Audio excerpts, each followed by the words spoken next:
భూమి మీదకు దూసుకొస్తున్న ఆస్ట్రాయిడ్ మీదకే వెళ్ళి అక్కడే ఒక మిసైల్ని ప్లాంట్ చేయడం స్టోరీ. త్రిపురాసురుల నగరాలే ఆస్ట్రాయిడ్ అనుకుంటే శివుడు ప్రయోగించిన నారాయణాస్త్రమే ఆర్మగడంలా అనిపిస్తుంది.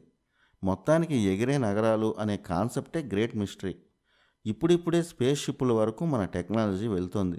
ఏమో భవిష్యత్తులో త్రిపురాసురుల నగరాల తరహాలో ఎగిరే నగరాలు కూడా రావచ్చేమో. ఈ త్రిపురాలకు ఆధ్యాత్మిక వివరణ కూడా ఉంది.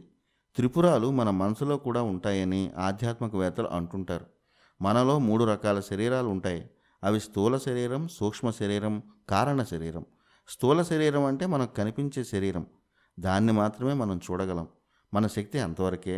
మిగిలినవి చూడాలంటే ఎంతో యోగ దీక్ష కావాలి. కానీ ఈ శరీరాలు మనకు కనిపించకపోయినా కలలు, నిద్రకు ఆ శరీరాలే కారణం. ఈ మూడింటిని మనసు నియంత్రణలోకి తెచ్చుకోవడమే ఈశ్వర బాణం. అది అందరికీ సాధ్యం కాదని త్రిపురాంతక సంహారంలో ఆధ్యాత్మిక కోణాన్ని చెప్తారు.